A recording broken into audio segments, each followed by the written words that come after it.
Video game storytelling has come a long way in recent decades. While I do think the narrative power of games can sometimes be overhyped, there is legitimate potential in this medium that has been tapped into by our most acclaimed hits. Now, these games often borrow genres, tropes, and cliches from older mediums, which certainly isn't a bad thing. It was in adapting and evolving the Western genre into the open world format, which produced, in my opinion, one of the best video game stories of all time, Red Dead Redemption 2. Still, there are some tropes and formats which video game writers have had a I should have been the one to fill your dark soul with light. harder time adapting.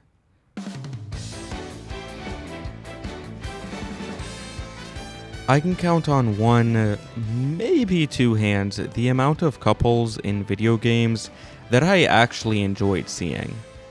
And even these have asterisks attached to them. Even games that I do really love can have embarrassingly bad romantic subplots. It's telling that the most critically acclaimed stories we have almost never touch this trope. It's almost like the writers think that their only hope in writing a good story is by avoiding it. And I see three big pitfalls that games constantly fall into when handling romance: bad dialogue, bad utilization of gameplay, and poor use of player agency. These pitfalls don't encompass every issue with romance in games, but almost every game I've played with romance in it falls into at least one of them. So let's review these issues and problem solve how to fix them. Bad writing is probably the easiest problem to identify and also the hardest to fix. With some notable exceptions, the moment-to-moment dialogue in your average video game is just not as good as a movie or novel. Clunky dialogue isn't always a death blow to a story, however. Many games end up having largely solid stories despite their poor dialogue. Interesting themes and plots can overshadow an uninspired script. But a badly written romance just cannot be salvaged. For an audience to care about a couple, they need to see real chemistry between them. And as important as good characterization is, the best character spreadsheet in the world will mean nothing if the relationship isn't presented in a believable way. This is the reason, by the way, why Star Wars fans typically like Revenge of the Sith, but struggle to get through Attack of the Clones. Both movies have plenty of cringeworthy dialogue, but ROTS is an interesting story about the corruption of power, the problems of unchecked pride, and has cool laser sword battles. Viewers can look past the meme-worthy dialogue because the story and the cool laser sword battles are still innately enjoyable. But you just can't look past. I'm haunted by the kiss that you should never have given me. Padme and Anakin's relationship may be interesting thematically, but no one cares about that when they're presented in this way. And so it goes that Revenge of the Sith is lovingly memed on by fans, while Attack of the Clones is just ruthlessly mocked. Segueing into video game Star Wars, we find the same issues with Star Wars Jedi Survivor. Cal and Marin's relationship should be enjoyable in theory. The two of them have genuinely interesting parallels in their histories and worldviews. But while the dialogue isn't nearly as bad as Attack of the Clones, it's still generic and overall unconvincing. I just can't buy that they actually love each other. And I can't see any romantic arc working in a game without more convincing dialogue. Or you could opt into putting no dialogue in it at all. One of the reasons Wander and Mono work so well in Shadow of the Colossus is because we never see them interact. Instead of dialogue, the love between them is shown by how much Wanderer is willing to sacrifice for Mono's sake. It's a simple story told very concisely, but it's still very captivating. So, those are the two options I see for handling dialogue. Either don't include it at all, or be sure that it's strong enough to sell the audience on something real. Even if a game does clear this pitfall, however, there are still potential problems in how they execute on their broader story. Which brings us to the second main issue: proper gameplay utilization.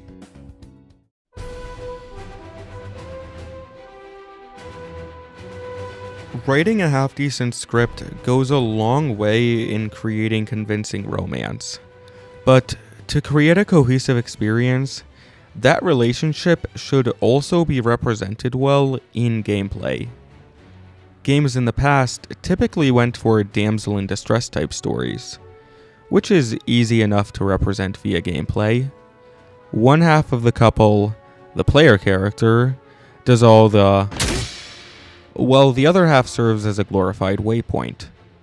Now, good stories can definitely be told with this format, but it does strictly limit the amount the pairing can actually interact with one another, which is one of the reasons why newer stories really like to represent couples as partners. But these games have also been pretty bad at portraying this type of relationship through gameplay. Both parties in a romantic relationship should be equally involved with whatever conflict comes to them. But the central aim of any good single-player game is empowering the player character above everyone else. The player of Uncharted, Spider-Man, or Assassin's Creed wants to be making the cool explosions and assassinations happen. They, understandably, don't want to share those explosions with a CPU. Uncharted 4's gameplay is all about Nathan Drake doing 99% of the heavy lifting. It just doesn't make sense when the game's later chapters try and sell Elena as his equal. This is one of the reasons why games have been so much better at depicting parental love than romantic love. It just makes sense for Kratos, Joel, and Booker to be doing the heavy lifting in combat encounters. That their children only help out in small, supportive ways is honestly what you'd expect for this type of relationship. But the same can't be said for Nate and Elena. Spider-Man PS4 had its own idea for how to present its couple as partners. While Peter and MJ are equals, they don't share the same roles. So, while Spider-Man is busy saving people through exciting QTEs and a polished combat system, MJ uses her civilian role for more covert missions. The player gets to play through both roles, and each is necessary for the other's success. Now, this would be a great system if people actually cared about the MJ missions, which they don't. You see, as you may be able to guess by the cover, people play Spider-Man to play as Spider-Man. It's just infinitely more fun to web swing across New York than it is to play through poorly designed stealth missions. To be fair, this pitfall is far less detrimental than either of the other two, even if it can hamper the player's enjoyment of the game a fair amount. But I still really like both of these games and their stories. But still, come on, we can do better than this. And to prove that, here are two possible workarounds that allow for maximum player empowerment while still depicting a mutual relationship. The first workaround would separate the couple into two roles. One character would fill the role of a hacker, the guy or girl in the chair essentially. They would be behind all the small traversal / quality of life mechanics we see in modern games. Stuff like the map, waypoints, tracking enemy health bars, hacking doors open, etc. The other character, the character the player controls, would be on the field, engaging in combat and traversal. This setup wouldn't take anything away from the player, but it would still depict a real relationship where both members are looking out for each other. It would also allow for plenty of dialogue between the two characters, as they'd presumably be on voice comms for most of the game. The second solution would be for stories where both characters share near identical roles. A popular trend in modern AAA games is giving the player multiple characters to play as. The Last of Us 2, God of War 2, Star Wars Jedi 2, and Spider-Man 2 all have two distinct characters to use. And unlike 2018 Spider-Man, the secondary characters in these games aren't relegated to bad stealth missions, but instead have their own combat systems that are often just as fun as the primary protagonist. I'm sure you can see where I'm going here. A game centered around a romantic couple could do a very similar thing, splitting the missions between two characters that have, ideally, equally fun but divergent playstyles. This would be a great way of showing how the pair are both distinct from one another, but also complementary. I think a game taking either of these approaches could do a really good job in portraying a romantic relationship through gameplay.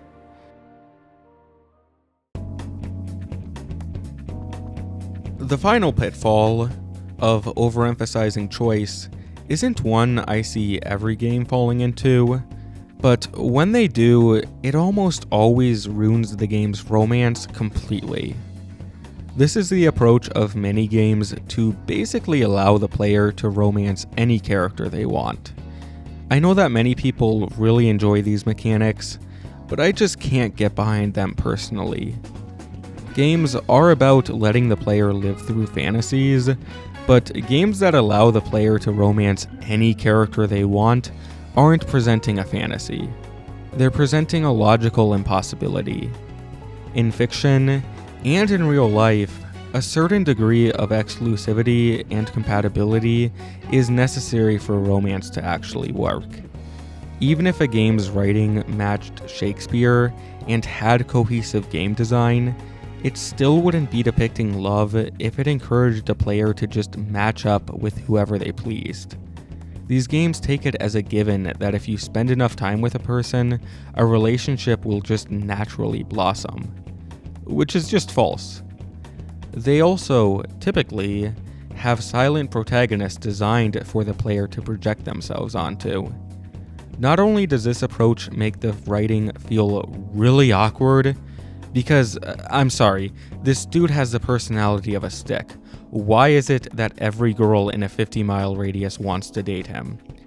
But it also means that the fundamental appeal of romance in these games is you, the player, get to decide which of these characters you fancy the most and would like to date. Which doesn't feel real or natural or even interesting. Now, this isn't to say that narrative choice can never work with romance, but I'd favor that these choices be presented as something like which characters would be the best for each other, rather than just asking the player which they personally like the most. The former is an actually interesting question, which could be used to craft a genuinely interesting player experience. So, those are my 3 recommendations for improving romance in games. Improve the dialogue, or don't include it at all, improve the gameplay design, and stop depicting choosing a love interest as if it's akin to choosing what you want to eat for breakfast.